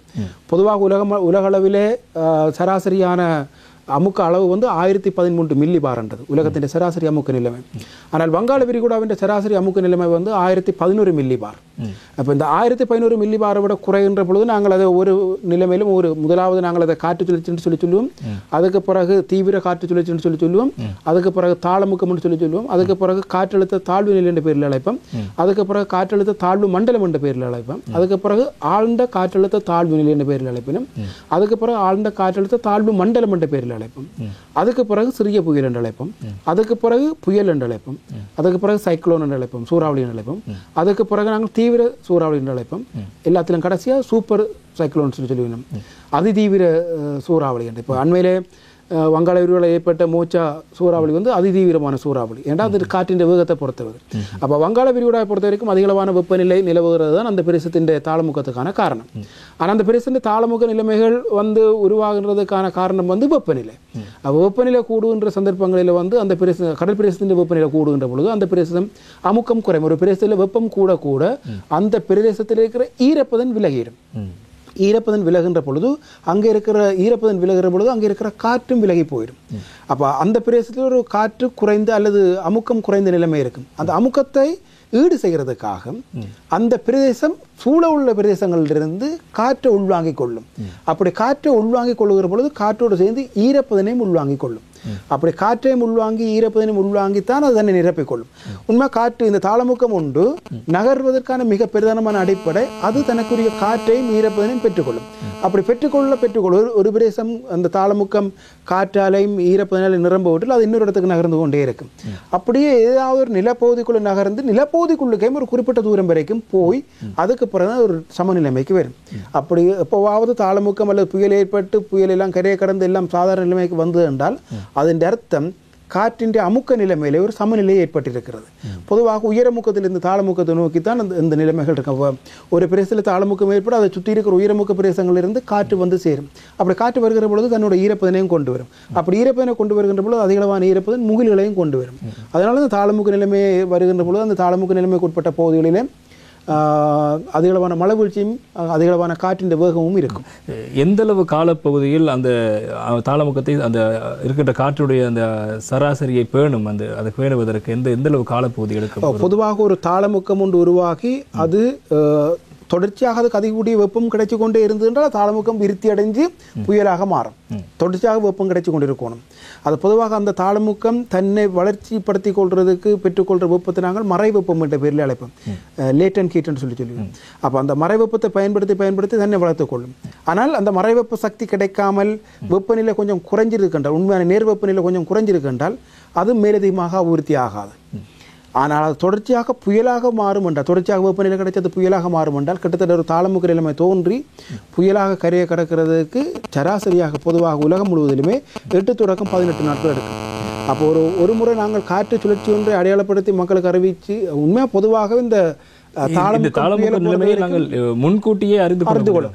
பொதுவாக இயற்கை அனர்த்தங்கள் இல்லை. இப்போ புயநடுக்கத்தை பற்றி நாங்கள் இயற்கையாகவே முன்கூட்டி அறிவித்தல் செய்ய முடியாது. நிலச்சரிவையும் ஓரளவுக்கு முன்கூட்டி அறிவித்தல் செய்ய முடியாது, தொடர்ச்சியான மழை அல்லது ஏதாவது ஏற்பட்டுகிற மாற்றத்தை பொறுத்த வரைக்கும். ஆனால் எல்லாவற்றையும் விட மிக தெளிவாக முன்னறிவிப்பு செய்யக்கூடிய நிலைமைகளில் ஒன்று இந்த தாளமுக்கம் அல்லது சூறாவளி. நாங்கள் ஒரு இடத்தின் காற்று சுழற்சி ஏற்பட்டு அந்த பிரதேசத்தின் வெப்பநிலை குறைவடைவதை அவதானித்தாலே அந்த பிரதேசத்தின் நிலைமை தொடர்ச்சியாக அவதானித்து போதுமான முன்னெச்சரிக்கைகளை இல்லை போதுமான முன்னறிவிப்புகளை செய்ய இயலும். பொதுவாக நான் முதல் சொன்ன மாதிரி ஒரு தாளமுக்கம் ஒன்று உருவாகி புயலாக மாறுறதுக்கு 8 தொடக்கம் 18 நாட்கள் எடுக்கும். ஒரு காற்று சுழற்சி ஏற்பட்டு 8வது நாளுக்குள்ளுக்கு அது ஒரு புயலாக மாறிடும். சில இடங்களில் அது புயலாக மாறுறதுக்கு கொஞ்சம் காலமும் எடுக்கும். அதான் நான் சொன்ன 18 நாள் வரைக்கும் எடுத்துக்கொள்ளும். நாம் ஆரம்பத்திலே ஒரு விடயம் பேசியிருந்தோம், நீங்கள் ஒரு விடயத்தை கூறியிருந்தீர்கள். இந்த எல் நினோ நிலைமை என்ற ஒரு வருடத்தை அப்படி பிரிப்பதாக கூறியிருந்தீர்கள். அப்படி என்றால் என்ன? பொதுவாக இந்த பசிபிக் சமுத்திரத்தில் ஏற்படுகின்ற வெப்பநிலை மாற்றம் தான் எல் நினோ என்ற பெயரில் அழைக்கப்படும். பொதுவாக இந்து சமுத்திரத்துக்கும் பசிபிக் சமுத்திரத்துக்கும் மிக நெருக்கமான தொடர்புகள் காணப்படுகின்றது. பொதுவாக இந்து சமுத்திரத்தினுடைய வளிமண்டல நிலைமைகளை தீர்மானிக்கின்ற இந்த மேடம் ஜூலியன் அலைன்ஸ் சொல்கிற அந்த அலைவு, ரொஸ்பி வேவ்னு சொல்லுகின்ற ரொஸ்பி அலைகள், இதே போல ஒரு வெப்பநிலை சார்ந்த நிலைமை தான் எல் நினோ நிலைமை என்றது. இந்த பசிபிக் சமுத்திரத்தில் ஏற்படுகின்ற வெப்பநிலை மாற்றம் தொடர்ச்சியாக அதை அண்மித்த பகுதிகளுக்கு பரப்பப்படும். சமுத்திர வெப்பநிலை பரப்பப்படும். அப்படி அந்த வெப்பநிலை பரப்பப்படுகின்ற பொழுது அந்த வெப்பநிலை பரப்பப்படுகின்ற பிரதேசங்கள் முழுவதுமே ஒரு வறட்சியான நிலைமை இருக்கு. பொதுவாக இந்த எல் நினோ என்றது ஒரு பசிபிக் சமுத்திரத்தில் ஏற்படுகின்ற வெப்பநிலையோடு தொடர்பட்ட ஒரு எண்ணக்கர். வெப்பநிலை அதிகரித்து வறட்சி அந்த மாதிரியான நிலைமைகள் ஏற்பட்டால் அதை நாங்கள் எல் நினோன்னு சொல்லுவோம். அதே மாதிரி வெப்பநிலை குறைவடைஞ்சு குளிரான நிலைமைகள் அல்லது குளிர் நிலைமைகள் ஏற்பட்டால் நாங்கள் லா நினோன்ற பேரில் அழைப்போம். இந்த எல் நினோன்றது பொதுவாகவே பசிபிக் சமுத்திரத்தினுடைய 2 பக்கங்களிலும், அதாவது உங்களுக்கு தெரியும் பசிபிக் சமுத்திரம் எங்களுடைய பசிபிக் சமுத்திரத்தினுடைய 2 நிலைமைகள் 2 பக்கங்களிலும், அதாவது கிழக்கு பசிபிக்கிலையும் சரி மேற்கு பசிபிக்கிலையும் சரி அந்த மாதிரியான நிலைமைகள் இருக்கும். வெப்ப அதிகரிப்பு ஏற்படும். அந்த வெப்ப அதிகரிப்பு பரப்பப்படும். அப்படி பரப்பப்படுகின்ற நாடுகளில் அதற்கு அண்மித்த பரப்பப்படுகின்ற சமுத்திர பிரதேசங்களில் அதுக்கு அண்மித்த நாடுகளில் மிக கடுமையான வறட்சி, மிக கடுமையான வெப்பநிலை நிலைமை இருக்கு. சில சமயங்களில் இந்த ஆஸ்திரேலியாவில் ஏற்படுகின்ற அல்லது இந்தோனேசியாவில் ஏற்படுகின்ற காட்டு தீகளுக்கு கூட மிக பிரதானமான அடிப்படை இந்த எல் நினோவுடைய செயற்பாடாக இருக்கும். ஆகவே எல் நினோ என்றது பசிபிக் சமுத்திரத்தில் ஏற்படுகின்ற வெப்பநிலை அதிகரிப்பும் அந்த வெப்பநிலை அதிகரிப்பு சமுத்திர பகுதிகளினூடாக அதனை அண்மித்த ஏனைய சமுத்திர பகுதிகளுக்கும் பரப்பப்படுகின்ற நிலைமை. குறிப்பாக இந்த சமுத்திரம் தான் இந்த பசிபிக் சமுத்திரத்தில் ஏற்படுகின்ற எல் நினோவால் பாதிக்கப்படுகின்ற இன்னொரு சமுத்திரம். பசிபிக் சமுத்திரம் முழுவதுமே பாதிப்பு ஏற்படும். பசிபிக் சமுத்திரத்தை தாண்டி பசிபிக் சமுத்திரத்தோடு நேரடியாக இணைந்திருக்கிறதால அத்லாந்திக் சமுத்திரத்திற்கும் சில பகுதிகளில் சில கால பகுதிகளில் அந்த எல்லினோவின் தாக்கம் இருக்கும். இந்து சமுத்திரத்துக்கும் அந்த எல்லினோவின் தாக்கம் இருக்கும். அப்போ எல்லினோவின் அர்த்தம் என்னென்றால் பசிபிக் சமுத்திரத்தில் உட்பட்ட அந்த சமுத்திர பகுதிகளில் ஏற்படுகின்ற வெப்பநிலை அதிகரிக்கும். எனவே இந்த வருடம் நீங்கள் எல்லினோ ஆண்டாக பிரகடனப்படுத்தியிருப்பதாக கூறியிருக்கிறீர்கள். எனவே அதனூடாக இலங்கைக்கு அதிகமான பாதிப்புகள் இருப்பதற்கான வாய்ப்பு இருக்கிறதா? பொதுவாக இலங்கையினுடைய வானிலை அண்மித்த காலப்பகுதியில் கண்டறியப்பட்ட ஆய்வுகளின் அடிப்படையில் இலங்கையினுடைய வானிலை நிலைமைகள் இலங்கையை சுற்றி இருக்கின்ற சமுத்திர பகுதிகளால் தீர்மானிக்கப்படுகின்றது. அந்த அடிப்படையில் பார்த்தோம்னு சொல்லி சொன்னால் இந்த வங்காள விரிகுடா சமுத்திர பகுதியிலும் அரபிக்கடல் சமுத்திர பகுதிகளும் அவை கொண்டிருக்கின்ற வெப்பத்தின் அடிப்படையில் தான் இலங்கையினுடைய வறட்சி வெள்ளம் நிலைமைகள் தீர்மானிக்கப்படுகின்றது. இந்த ஆண்டு அந்த எல்லினோவினுடைய பரவல் இலங்கையை தாண்டியும் இருக்கும். இலங்கை தாண்டி ஆப்பிரிக்காவினுடைய மடகாஸ்கார் வரைக்கும் செல்வதற்கான நிலைமைகள் காணப்படுகின்றன. அப்போ இலங்கையை தாண்டி அந்த நிலைமை இருக்கிறதுனால இலங்கைக்கு இந்த முறை ஐயோடி என்று சொல்லப்படுகின்ற இந்து சமுத்திர வெப்பச்சுட்டன் இந்த வெப்பச்சுட்டனும் ஒரு நேர் பெருமானத்தில் தான் இருக்குது. அப்போ எல்லினோவின் வருகையும் இந்து சமுத்திரத்தினுடைய வெப்பச்சுட்டனின் அதிகரிப்பும் இலங்கையினுடைய பெரும்பாலான பகுதிகளுக்கு அதிகளவான வெப்பத்துடன் கூடிய வானிலை நிலவுவதற்கான வாய்ப்புகள் காணப்படுகின்றது. அதனால தான் இப்போ உண்மையில ஒரு லானினோ ஆண்டுண்டா இந்த ஆண்டு தென்மேற்கு பருவப்பெய்ச்சி காற்று சராசரியை விட கூட மழை கிடைப்பதற்கான நிலைமை இருக்கும். ஆனால் இது எல்லினோ ஆண்டுன்றதாலே சராசரியை விட ஒரு 10-15% குறைவான மழை வீழ்ச்சிதான் இந்த முறை தென்மேற்கு பருவப்பெய்ச்சி காற்றில் நாங்கள் எதிர்பார்க்க முடியும். எனவே இந்த எல்லினோ நிலைமை வைத்து பார்க்கின்ற போது வளமையை விட இம்முறை இந்த தென்மேல் பருவப்பெய்ச்சினால் பெறுகின்ற மழை வீழ்ச்சி அளவு குறைவாக இருக்கிறதுக்கான வாய்ப்பு 10% அல்லது 15% அளவு குறைவாக இருப்பதற்கான நிலைமை இருக்குது. ஆனால் நான் முதல் சொன்னது மாதிரி அந்த சதவீதத்தில் மாற்றம் ஏற்பட்டாலும் கூட அந்த நாளுக்குரிய அளவு 3 முறை சரிவாக கிடைக்கும். இப்போ கிடைக்கிற மிச்சம் 80 சராசரி நாங்கள் 100% என்று பார்த்தோம் என்றால் ஒரு 90% மழை தான் இந்த முறை கிடைக்கும் என்றால் அந்த 90% ஒரு 90% ஒரு 20% பகுதி அல்லது 25% பகுதி ஒரு 2-3 நாட்களுக்கு கிடைச்சிடும். அப்படி 3 சந்தர்ப்பத்தில் கிடைக்கிற நிலைமை இருக்கும். அப்போ அப்படி ஒரு தெளிவாக கிடைக்கிற பொழுது தான் நான் முதல்ல சொன்ன மாதிரி வெள்ள நிலைமையை ஏற்படுத்துவதற்கான நிலைமை காணப்படும். குறுகிய காலப்பகுதியில் கனமழை சரிவான மழை பெய்வதற்கான சாத்தியம் இருக்கிறது. அதே போல நாங்கள் இந்த தென்மேல் பருவப்பெய்ச்சி பேசுகின்ற போது இந்த கடல் பகுதி தொடர்பான விடயங்கள் நாங்கள் பேச மறந்துவிட்டோம். எனவே இந்த காலப்பகுதி தென்மேல் பருவப்பெய்ச்சி காற்று வீசுகின்ற போது மழை வீழ்ச்சியின் போது கடல் பகுதியினுடைய சூழல் எப்படி இருக்கும்? அங்கு காலநிலை எப்படி இருக்கும்? பொதுவாகவே தென்மேற்கு பருவப்பெய்ச்சி காற்று காலத்தில் தென்மேற்கு பருவப்பெய்ச்சி காற்று காலத்தின் செல்வாக்கு உட்பட்ட பகுதிகள் குறிப்பாக அம்பாந்தோட்டையிலிருந்து மன்னார் வரையான பகுதிகள் தென்மேற்கு பருவப்பெய்ச்சி காற்றினுடைய செல்வாக்கு உட்பட்ட பகுதிகள். அப்போ இந்த தென்மேற்கு பருவப்பெய்ச்சி காற்று காலம் தொடங்கினாலே இந்த கடல் பகுதிகள் வளமையாகவே கொந்தளிப்பான நிலைமையில் இருக்கும். அலைகளின் உயரம் கூடவாக இருக்கும். கடல் கொந்தளிப்பான நிலைமைகளாக இருக்கும். வடகுள் பருவப்பெய்ச்சி காற்று காலத்தில் குறிப்பாக இந்த நவம்பர் மாதம் 20ஆம் தேதியிலிருந்து டிசம்பர் மாதம் 5ஆம் தேதி வரைக்கும் அல்லது டிசம்பர் மாதம் 15-20ஆம் தேதி வரைக்கும் மிக கூடிய அளவு புயல்களும் வார காலம் அதுதான். தாளமுக்கும் கூட நிலைமை. அப்போ அந்த காலத்தில் வந்து மன்னாரில் இருந்து பொத்துவில் வரையான கடல் பகுதிகள் கொந்தளிப்பான நிலைமை இருக்கும். அப்போ இந்த மாதிரி தென்மேற்கு பருவப்பெய்ச்சி காற்று காலத்தை பொறுத்த வரைக்கும் தென்மேற்கு பருவப்பெய்ச்சி காற்று காலத்தில் இந்த தென்மேற்கு பருவப்பெய்ச்சி காற்று காலத்துக்கு உட்பட்ட பகுதிகள் குறிப்பாக நான் சொன்னது மாதிரி அம்பாந்தோட்டையில இருந்து இந்த மன்னார் வரையான கடற்கரை பகுதிகள் கடல் பகுதிகள் கொந்தளிப்பான நிலைமையில இருக்கும். பாதிப்பு எவ்வாறு சில வேளை மீனவர்களுக்கு எச்சரிக்கை விடுக்கப்படுகின்ற காலப்பகுதியாக இருக்கும். அது அந்த கால சூழலை அடிப்படையாக வைத்தான் எதிர்கூற முடியுமா அல்லது முன்கூட்டியே அங்கே இருக்கிற நிலைமையில பாதிப்பை கூறக்கூடியதாக இருக்குமா? இல்லை, பொதுவாக அது மொன்சூன் பிரேக்னு சொல்லி மொன்சூன் உடைவுன்னு சொல்லுவோம். அந்த மொன்சூன் உடைவு எந்த பகுதியில் ஏற்படுதுன்றதை பொறுத்து இப்போ மிக நீண்ட தூரம் கடலுக்குள்ளால வந்து தென்மேற்கு பருவப்பெய்ச்சி காற்று பயணம் செய்து இலங்கைக்கு வருகின்ற பொழுது நீண்ட தூரம் பயணம் செய்கின்ற பொழுது அதிகளவான கடல் கொந்தளிப்பாக இருக்கும். பொதுவாகவே தென்மேற்கு பருவப்பெய்ச்சி காற்று காலத்தில் மழை சரிவாக கிடைக்கிற காலப்பகுதியில் கடல் அலைகளின் உயரம் கூடவாக இருக்கும். கடல் அப்போ கொந்தளிப்பாக இருக்கும். ஆனால் இந்த ஒரே ஒரு விஷயம் குறிப்பிடலாம் என்னென்றால் இந்த வடகுள் பருவப்பெய்ச்சி காற்று காலத்தில் அதிகளவான தாளமுக்கங்கள் புயல்கள் உருவாகின்றது போல வடக்கு கிழக்கு பகுதியை பாதிக்கிறதால் வடக்கு கிழக்கு பகுதி கடல் பகுதியில் பாதிக்கிறது போல தென்மேற்கு பருவப்பெய்ச்சி காற்று காலத்தில் ஏற்படுவதில்லை என்றில்லை, ஆனால் குறைவு. புயல்களோ தாளமுக்கோ நிலைமைகளோ ஏற்படுவதில்லை. ஆனால் காற்று மிக வேகமாக வீசும் என்றதால காற்று தான் கடல்களின் உயரத்தை தீர்மானிக்கிற ஒரு பிரதானமான காரணம். அப்போ காற்று வேகமாக வீசுகிற சந்தர்ப்பத்திலே கடல்களின் உயரம் வளமையோடு கூடுதலாக இருக்கும். இந்த தென்மேல் பருவப்பெய்ச்சி காற்று வீசுகின்ற போது தெற்கு அதே போல மேற்கு பகுதி அல்லது மத்திய மலைநாடு மாத்திரம்தான் இந்த அதிக மழை வீழ்ச்சி அல்லது பெய்யுமா அல்லது சில வேளைகள் வடகிழக்கில் இதற்கான பாதிப்புகள் இருக்குமா? சில வேளை நீங்கள் கூறியது எதிர்கூற முடியாத நிலைமை இருக்கிறது. சில வேளைகளில் இப்போ வடகிழக்கை பொறுத்த வரைக்கும் விவசாய நடவடிக்கை அதிகளவு இடம்பெற்றுக் கொண்டிருக்கிறது. எனவே முன்கூட்டி சில வேளை இதனுடைய தாக்கம் அங்கும் இருக்குமா அல்லது முற்றாக இல்லை என்று நாங்கள் ஒதுக்கிவிட முடியாமல் இருக்கும்? இல்லை, தென்மேற்கு பருவப்பெய்ச்சி காற்றின் மூலம் வடக்கு கிழக்கு பகுதியில் மழை பெறுவது கிடையாது. மழை பெறுவதே இல்லை.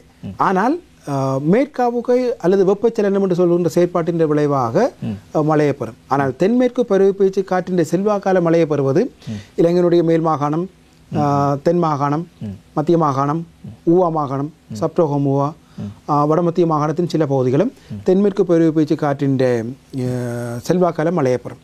இலங்கையில் மத்திய மலைநாடு ஒன்று இருப்பதனால தான் இந்த பகுதிகள் வந்து அதிகளவான ஈரப்பதனை சுமந்து வார தென்மேற்கு பருவப்பெயர்ச்சி காற்று இலங்கையினுடைய மத்திய மலைநாட்டு பகுதியில் மோதி திருப்பி அந்த பிரதேசங்களுக்கு மழை கிடைக்கும்.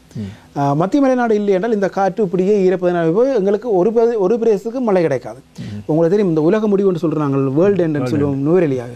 அந்த வேர்ல்டு எண்ட் என்று பார்க்குற பொழுது ஒரு கீழே ரத்தினபுரி இருக்கும், நீங்கள் பார்த்தா தெரியும். ஓ, அப்படி தெரியும். அப்போ பார்த்தீங்கன்னா இந்த அதிகளவான ஈரப்பதனை சுமந்து வர காற்று இந்த தென்மேற்கு பகுதியில் இருக்கிற இந்த குத்துச்சாய்வான பகுதியில் மோதி காற்று திருப்பி ஈரப்பதம் சுமந்த காற்று ரத்தினபுரி பகுதிக்கு அல்லது அதனுடன் அண்மித்த ஏனைய மாவட்டங்களுக்கு காற்று மழையாக கிடைக்கும். இதை நாங்கள் மலைத்தடை மழை என்று சொல்லுவோம். உண்மையாக அந்த தென்மேற்கு பருவப்பெயர்ச்சி காற்று மழை, தென்மேற்கு பருவப்பெயர்ச்சி காற்றில் இலங்கை பெறுகின்ற மழை மலைத்தடை மழை. அதாவது அதிகளவான ஈரப்பதனை சுமந்து வர காற்று அந்த தென்மேற்கு பகுதியில் இருக்கிற இலங்கையின் தென்மேற்கு மத்திய மலைநாட்டின் தென்மேற்கு பகுதியில் இருக்கிற அந்த குத்துச்சாய்வு பகுதிகளில் மோதி திருப்பி அதற்கு கீழே உள்ள பகுதிகளில் அதிகளவான மழை கிடைக்கும். அப்படி பார்த்தா நம்ம சொன்னது மாதிரி தென்மேற்கு பருவப்பெயர்ச்சி காற்றில் இலங்கையினுடைய வடக்கு கிழக்கு மாகாணங்கள் மழையை பெறாது. ஆனால் இந்த தென்மேற்கு பருவப்பெயர்ச்சி காற்று காலங்களில் நிலவுகின்ற உயர்வான வெப்பநிலை காரணமாக மேற்காவுகை அல்லது வெப்பச்சலன செயற்பாட்டால் வடக்கு கிழக்கு பகுதியில் மழை கிடைக்கும். ஆனால் வடக்கு கிழக்கு பகுதியில் பொறுத்த வரைக்கும் ஆண்டில் மிக குறைவான மழையை பெறுகின்ற பருவம் இந்த தென்மேற்கு பருவப்பெயர்ச்சி காலம்தான். ஆனால் அதற்கு மாறாக ஒரு ஆண்டின் அதிகூடிய மழை வீழ்ச்சி பெறுகின்ற மேற்கு மாகாணம், தென் மாகாணம், மத்திய மாகாணம் எல்லாமே இந்த தென்மேற்கு பருவப்பெயர்ச்சி காற்று காலத்தில் தான். எனவே இந்த விடயங்கள் ஒருபுறம் இருக்க, இப்போது இலங்கையில் அண்மை காலமாக இருக்கின்ற இன்னும் ஒரு இந்த காலநிலை சார்ந்த அல்லது புவியியல் சார்ந்த ஒரு பிரச்சனையாக இருப்பது இந்த நில அதிர்வு. ஆங்காங்கே சிறிய சிறிய நில அதிர்வுகள் பதிவாகிக் கொண்டிருக்கிறது. இதற்கு என்ன காரணம்? ஏன் இவ்வாறு இந்த நில அதிர்வு பதிவாகிறது? இது தொடர்பான விடயங்களை புவியியல் சார்ந்து நீங்கள் கூற முடியும்? பொதுவாக உலகளாவிய ரீதியில் இந்த ஆண்டின் தொடக்கத்திலிருந்து, அதாவது 2023ஆம் ஆண்டின் தொடக்கத்திலிருந்தே பல பிரதேசங்களில் சிறிய மற்றும் நடுத்தர அளவிலான நிலநடுக்கங்களும் மிகப்பெரிய அளவு பாதிப்பு ஏற்படுத்தக்கூடிய, அதாவது ரிக்டர் அளவில் 6 அல்லது 6.5க்கு மேற்பட்ட அளவு பதிவு செய்யக்கூடிய அனர்த்தங்களும் நிகழ்ந்திருக்கின்றது. கடந்த ஜனவரி மாதம் 1ஆம் தேதியிலிருந்து இன்று வரை 182 நில அதிர்வுகளுக்கு மேலே சராசரியாக 4.5 ரிக்டர் அளவுக்கு மேற்பட்ட 180க்கு மேற்பட்ட நில அதிர்வுகள் பதிவு செய்யப்பட்டிருக்கின்றன.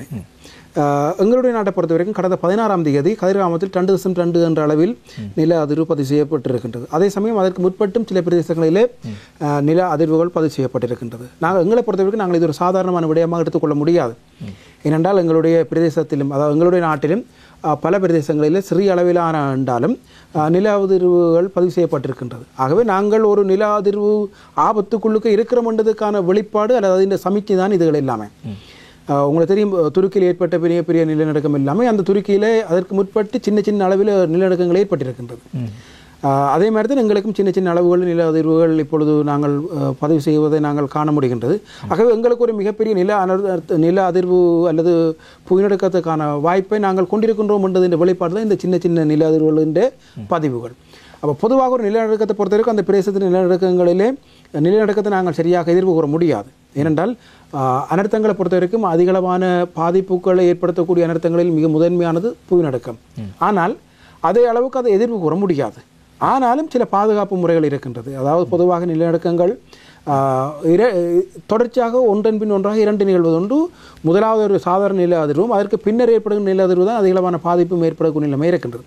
ஆகவே இலங்கையினுடைய எந்த பகுதியில் இருக்கின்ற மக்கள் என்றாலும் ஒரு சாதாரண நில அதிர்வை உணர்ந்ததற்கு பிறகு உடனடியாகவே மிகப்பெரிய கட்டிடங்கள் அல்லது நில அதிர்வாலே ஆபத்து ஏற்படக்கூடிய பகுதிகளை விட்டு வெளியில் வந்து ஒரு திறந்த வெளி பகுதியில் நிற்கிறது தான் பாதுகாப்பானது.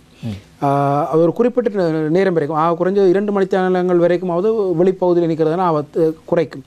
இல்லை என்றால் நாங்கள் அது ஒரு மிக சாதாரணமான அல்லது ஒரு பாதிப்பு ஏற்படுத்தாத என்ற நிலைமையை நாங்கள் கருத்தில் கொண்டு நாங்கள் அதை பேசாமல் விட்டோம் என்றால் அதுக்கு பிறகு வார நில அதிர்வு எங்களில் மிகப்பெரிய பாதிப்பை ஏற்படுத்தும். ஆகவே இலங்கையை பொறுத்த வரைக்கும் நில அதிர்வுகள் அதிகமாக பதிவு செய்யப்பட்டிருக்கின்றது. இலங்கையினுடைய மட்டுமில்லாது உலகம் முழுவதும் அதிகளவான நில அதிர்வுகள் நிகழ்வதற்கான மிக பிரதானமான காரணங்கள் ஒன்று இந்த எங்களுக்கு தெரியும், இந்த பூமி பல கவசத்தகடுகளால் உருவாக்கப்பட்டிருக்கின்றது.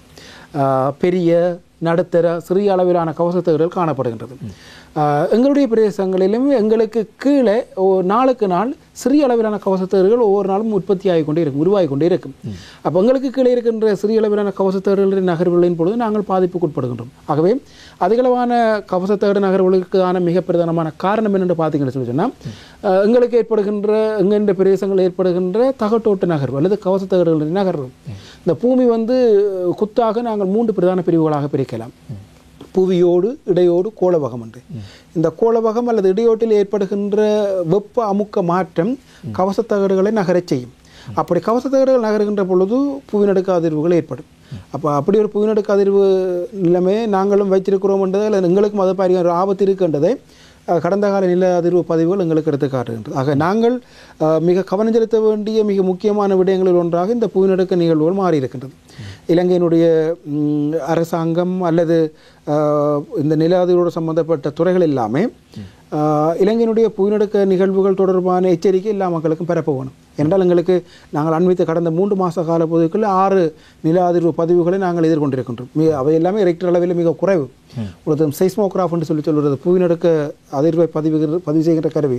அது ஒரு அளவு திட்டம் இருக்குது. அந்த அளவு திட்டத்தில் எங்களுக்கு 2.2, 3 அந்த அளவில் எங்களுக்கு பதிவுகள் இருக்கின்றது. அப்போ இந்த நிலைமை தொடர்ந்து இந்த குறைவான நிலைமையில் இருக்கும் என்று நாங்கள் எதிர்பார்க்க முடியாது. ஒரு சந்தர்ப்பத்தில் மிக கூடிய அளவு நில அதிர்வு ஏற்படக்கூடிய நிலைமை இருக்குது. ஆகவே நாங்கள் எல்லா மக்களும் விழிப்பாக இருந்து இது தொடர்பான போதுமான விழிப்புணர்வு ஏற்படுத்துவதனூடாக நாங்கள் ஓரளவுக்கு பாதிப்புகளை குறைத்துக் கொள்ள முடியும். நம்ம சொன்ன மாதிரி புவிநடுக்கம் எதிர்வு கூற முடியாது. ஆனால் எங்களுடைய செயற்பாடுகளின் விளைவாக நாங்கள் அதனால் ஏற்படக்கூடிய பாதிப்புகளை இயல்பான அளவு குறைக்க முடியும்.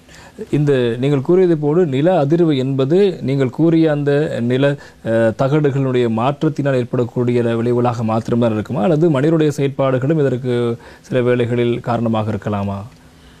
பொதுவாக உலகளாவிய ரீதியிலே மனிதனுடைய செயற்பாட்டின் விளைவாக புவிநடுக்கம் ஏற்படும். மிகப்பெரிய அளவில் அணுகுண்டு பரிசோதனைகள், நைதரசன் குண்டு பரிசோதனைகள் போன்ற செயற்பாடுகளின் பொழுது நில அதிர்வுகள் உணரப்பட்ட சந்தர்ப்பங்கள் இருக்கின்றது.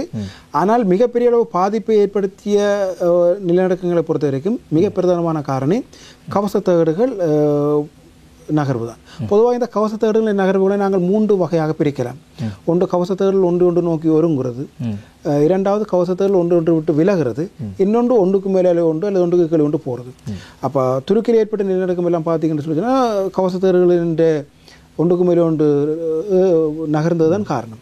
அப்போ இந்த நிலைமை இருக்கிறதுனால பொதுவாகவே புவிநடுக்கத்துக்கான மிகப்பெரிய அளவில் நிகழ்ந்த புவிநடுக்கத்துக்கான அடிப்படை காரணம் இந்த கவசத்தகடுகள் நகர்வு தான்.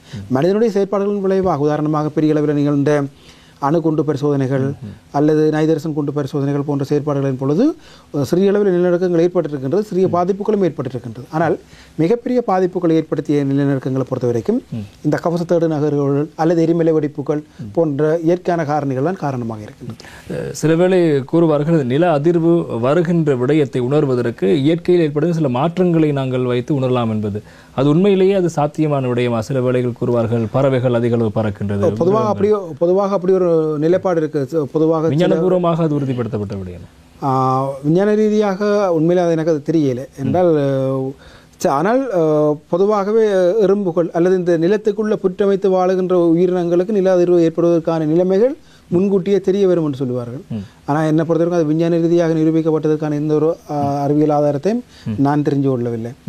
அப்போ ஆனால் பொதுவாக விலங்குகளுக்கு அதே மாதிரியான உணர்வு இருக்கும். பொதுவாக எறும்புகள் அல்லது எலி, அதாவது மண்ணுக்குள்ளே பாம்பு போன்ற மண்ணுக்குள்ளே இருக்கக்கூடிய அல்லது மண்ணுக்குள்ளே தங்களோட வாழ்நிலங்களை வச்சிருக்கக்கூடிய உயிரினங்களுக்கு அதை பற்றிய ஒரு முன்கூட்டிய ஒரு எச்சரிக்கை அறிந்து கொள்ள முடியும் என்ற நிலைப்பாடை பெரும்பாலானவர்கள் கருதுவார்கள். அடுத்து நாங்கள் இப்போது இலங்கையை பொறுத்தவரைக்கும் இலங்கையில் இப்போது இருக்கின்ற இந்த காலநிலை மாற்றத்தினால் உலகளவில் ஏற்படுகின்ற இந்த வெப்பமயமாதல் உள்ளிட்ட காலநிலை மாற்றத்தினால் இலங்கைக்கு இவ்வாறான பாதிப்புகள் எதிர்காலத்தில் இருக்க போகிறது? அதனை எப்படி நாங்கள் சமாளிப்பது, எப்படி அதற்கு முகம் கொடுப்பது? பொதுவாக இலங்கை காலநிலை மாற்றத்தை பொறுத்த வரைக்கும் இலங்கை ஏற்கனவே சில பாதிப்புகள் உணர தொடங்கி இருக்கின்றது. இலங்கையை பொறுத்த வரைக்கும் இலங்கையினுடைய வெப்பநிலை அதிகரித்திருக்கின்றது. 1900 ஆண்டிலிருந்து 2020 ஆண்டு வரையான இந்த 120 ஆண்டு கால பகுதியிலும் இலங்கையின் வெப்பநிலை 1.48 பாகை செல்சியஸால் கூடியிருக்குது. உண்மையில் இது ஒரு மிகப்பெரிய அதிகரிப்பு. பூமியின் வரலாற்றில் 1.4 பாகை செல்சியஸ் அதிகரிப்புன்றது கிட்டத்தட்ட மில்லியன் கணக்கான ஆண்டுகள் எடுத்தது. ஆனால் இப்போ ஒரு 120 ஆண்டுகளில் இலங்கையினுடைய வெப்பநிலை 1.48 பாகை செல்சியஸ் அதிகரிச்சிருக்குது. இந்த நிலைமை இன்னமும் கூடும். எதிர்கால நிலைமையை பொறுத்த வரைக்கும் இந்த ஐபிசிசி என்ற ஒரு அமைப்பு இருக்கிறது, காலநிலை மாற்றத்திற்கான பன்னாட்டு அரச குழு. அது 2022 ஆண்டு அதனுடைய தாக்க மதிப்பு 6வது தாக்க மதிப்பீட்டு அறிக்கையை வெளியிட்டது. இலங்கையினுடைய 6வது தாக்க மதிப்பீட்டு அறிக்கையை அவர்கள் எதிர்கால நிலைமையை பற்றி குறிப்பிட்டிருக்கிறார். அதை ஒவ்வொரு ஆண்டாக பிரித்து, அதாவது பகிரப்பட்ட சமூக பொருளாதார பாதை என்று சொல்லுவாங்க, சேட் சோசியோ எக்கனாமிக் பாத்வேஸ், அதை 3ஆக பிரிச்சிருக்கிறேன், 5ஆக பிரிச்சிருக்கிறேன். ஆனால் பிரதானமாக 3 தான். அந்த 3லையும் 2020 40 வரைக்கும், 40 60, 60 வரைக்கும் 80, 80 வரைக்கும் 2100 ஆண்டு காலப்பகுதியில், இந்த காலப்பகுதிகளில் ஐபிசிசியினுடைய 6வது மதிப்பீட்டு அறிக்கை, இலங்கை பற்றிய 6வது மதிப்பீட்டு அறிக்கை என்ற பிரகாரம் இலங்கையினுடைய வெப்பநிலை 2100 ஆண்டு இப்போ இருக்கிறத விட 3.9°C கூடும் உண்டு. அதிலையும் மேற்கு மாகாணமும் வடக்கு மாகாணமும் மிக கூடுதலான அதிகரிப்பை கொண்டிருக்கும் என்றும், எல்லா மாகாணங்களோடும் ஒப்பிடுகின்ற பொழுது வடக்கு மாகாணம்தான் அதிகளவான வெப்ப அதிகரிப்பை எதிர்காலத்தில் கொண்டிருக்கும் என்று ஐபிசிசி எதிர்கூறி இருக்கிறது. அப்போ பாதிப்பை பொறுத்தவரைக்கும் நாங்கள் ஏற்கனவே வெப்பநிலை அதிகரிச்சிருக்குது. எங்களுடைய பிரதேசத்தினுடைய கடல் மட்ட மாற்றம் ஏற்பட்டிருக்கின்றது, சில பகுதியில் கடலுக்குள் மூழ்கி இருக்கின்றது. உண்மையிலே இந்த நிலைமை தொடர்ந்து அதிகரித்தால் நாங்கள் இலங்கையினுடைய வடமேற்கு பகுதியில் இருக்கிற யாழ்ப்பாண குடாநாட்டின் தீவுகள் அல்லது இலங்கைக்கு கீழே தென்பகுதியில் இருக்கிற சில பிரதேச கரையோர பிரதேசங்களையும் இழக்க வேண்டியிருக்கும். அப்போ 2 கணக்கு விஷயங்களை நாங்கள் இப்போ அனுபவித்து கொண்டிருக்கிறோம். எங்களுக்கு அதிகளவான புயல்கள் வந்திருக்குது, அதிகளவான தாளமுக நிகழ்வுகள் வந்திருக்குது, அதிகளவான வெள்ள நிகழ்வுகள் வந்திருக்குது, அதிகளவான வறட்சி நிகழ்வு அதிகரிச்சிருக்குது. அப்போ இந்த காலநிலை மாற்றத்தின் பாதிப்புகளை நாங்கள் இப்போவே அனுபவிக்க தொடங்கிட்டோம். வெப்பநிலை அதிகரிச்சிருக்குது, மழை வீழ்ச்சியில் பெரிய மாற்றம் ஏற்பட்டிருக்குது, சரியாக எதிர்ப்பு கூற முடியதில்லை, வானிலை குழப்பங்கள் இருக்குது, அதிக அளவிலான மழை வீழ்ச்சி இருக்குது, அதிகளவான அதன் மழை வீழ்ச்சியின் தொடர்ச்சியாக வெள்ளப்பெருக்குது, அதிகளவான வெப்பநிலையில் தொடர்ச்சியாக வறட்சி, நீர் பற்றாக்குறை, இதை போன்ற நிலைமைகளை அனுபவிச்சிருக்கிறோம். நாங்கள் விவசாயத்திலையும் மிகப்பெரிய அளவு பாதிப்புகள் இந்த காலநிலை மாற்றத்தில் ஏற்பட்டிருக்கின்றது. அப்போ எங்களை பொறுத்தவரைக்கும் நாங்கள் மிக மோசமான பாதிப்புக்குள்ளுக்கு உள்ளாகி இருக்கிறோம். இன்னும் எதிர்வரும் காலங்களிலேயும் நாங்கள் இந்த பாதிப்புகளை இன்னும் கூடுதலாக அனுபவிப்போம். இப்போ நாங்கள் விழிப்புணர்வாக இல்லாமல் நாங்கள் இது ஒரு சாதாரண விஷயம் என்று எடுத்துக்கொண்டோம் என்றால் தொடர்ச்சியாக இந்த பாதிப்புகள் இருக்கும். எனவே நீங்கள் கூறுகின்றதை பார்க்கின்ற போது இன்னும் அடுத்த நாளைய நாள் கூட எனக்கு மிக முக்கியமான ஒரு நாளாக கருத வேண்டிய, அதாவது காலநிலை தொடர்பான விடயத்தில் நாங்கள் மிக முக்கியமான நாளாக கருத வேண்டிய ஒரு நிலையில் நாங்கள் இப்போது இருக்கின்றோம். எனவே ஒரு தனிநபராக ஒவ்வொரு மனிதனும் இந்த தாக்கத்திலிருந்து இலங்கையை பாதுகாப்பதற்கு, தன்னை பாதுகாப்பதற்கு, தன்னை சூழலை பாதுகாப்பதற்கு என்னென்ன விடயங்களை மேற்கொள்ள வேண்டும்? பொதுவாக இந்த உலகம் முழுவதிலுமே சொல்லப்படுகிற விஷயம்தான் காலநிலை மாற்ற பாதிப்புகளை. என்னை பொறுத்த வரைக்கும் இந்த காலநிலை மாற்ற பாதிப்புகளை தடுப்பதற்கான முதலாவது வழிமுறை விழிப்புணர்வு. உண்மை இந்த நிகழ்ச்சியை பார்த்து கொண்டிருக்கின்ற ஒவ்வொரு மனிதர்களும் இந்த காலநிலை மாற்றம் என்றது எங்களை அச்சுறுத்துகின்ற ஒரு பிரச்சனையாக மாறி இருக்கின்ற உண்மையை விளங்கிக் கொள்ள வேணும்.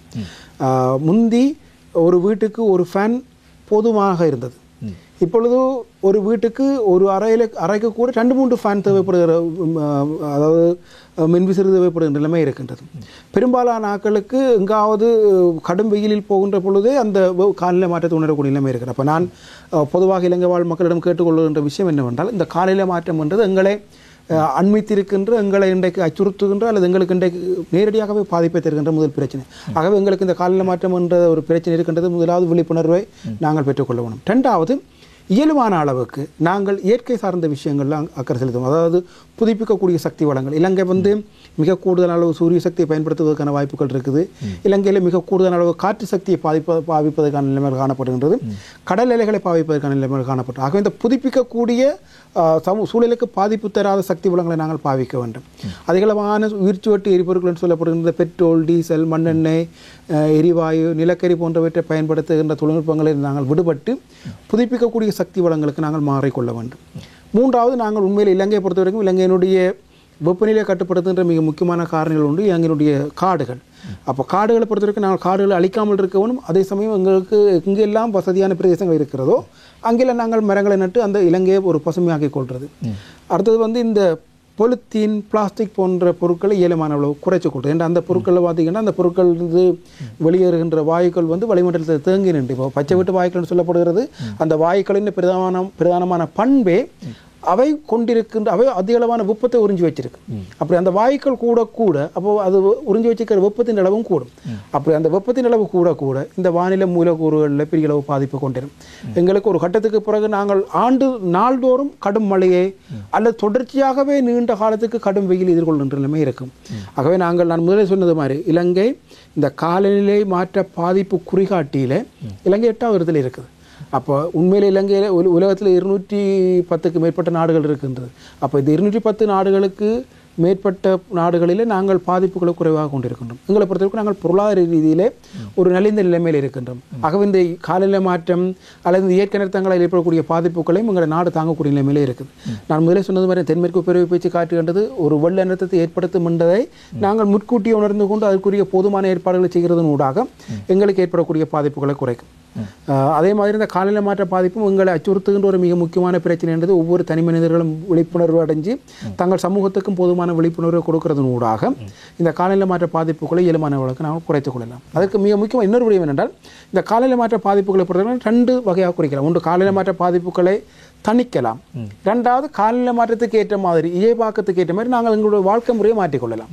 அப்போ எங்களுடைய வாழ்க்கை முறையை மாற்றிக்கொள்ளலாம், அதே சமயம் பாதிப்புகளையும் குறைக்கிறதனூடாக காலநிலை மாற்ற பாதிப்புகள் நாங்கள் எங்களை தவிர்த்துக் கொள்ளலாம். நீங்கள் கூறியது போன்று ஆரம்பத்தில் ஒரு விடையை கூறினீர்கள். இந்த தென்மேல் பருவப்பெயர்ச்சி காற்றானது அந்த செங்குத்தான வாட்டர் பிளேஸ் மலைகளில் தடுக்கப்பட்டு அதனூடாக கிடைக்கின்ற மழைவீழ்ச்சி தான் இலங்கைக்கு மிக முக்கியமான மழைவீழ்ச்சியாக இருக்கிறது.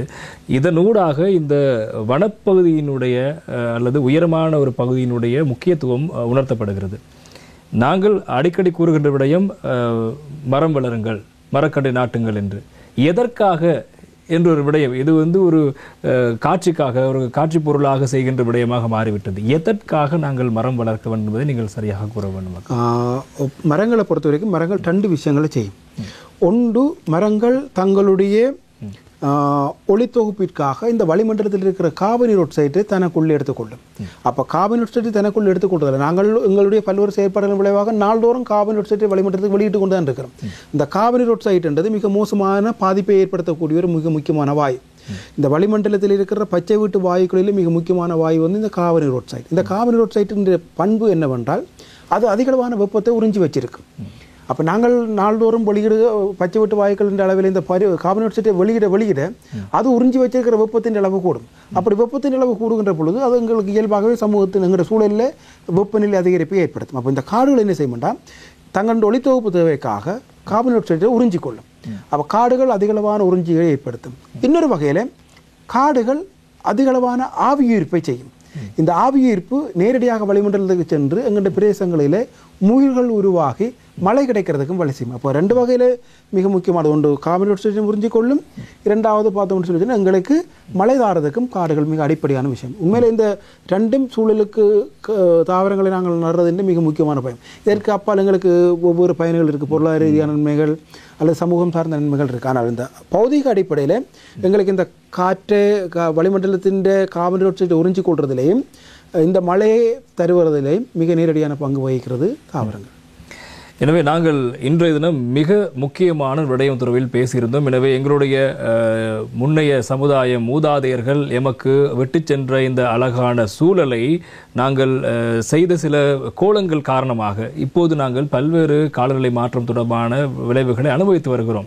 இப்போது இருக்கின்ற இந்த சூழலையாவது சற்று நாங்கள் பாதுகாத்து அடுத்த தலைமுறைக்கு வழங்க வேண்டிய ஒரு மிகப்பெரிய பொறுப்பு இருக்கிறது. எனவே நாங்கள் இன்றைய தினம் பேச ஆரம்பித்த விடயம் இலங்கையிலுடைய காலநிலை தொடர்பான விடயம், அதில் ஏற்படுகின்ற மாற்றங்கள், அதில் இருக்கின்ற பிரச்சனைகள், அடுத்த கட்டமாக என்னென்ன விடயங்களை மேற்கொள்ள வேண்டும் என பல விடயங்களை பேசியிருந்தோம். அதன் ஊடாக இன்னும் ஒரு விடயமும் கூறப்பட்டது.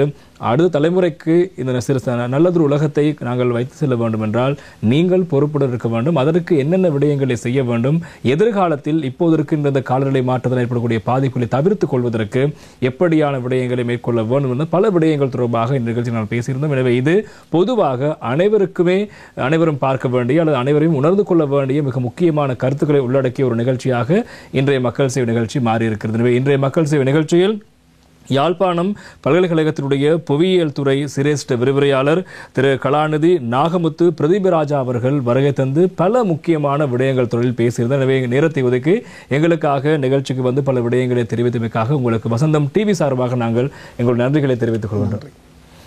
இதேபோல இன்னும் ஒரு முக்கியமான விடயத்தோடு மக்கள் சேவையில் சந்திக்கும் வரை விடைபெறும் நான் உங்கள் பிரசன்னா. வணக்கம் நேயர்களே.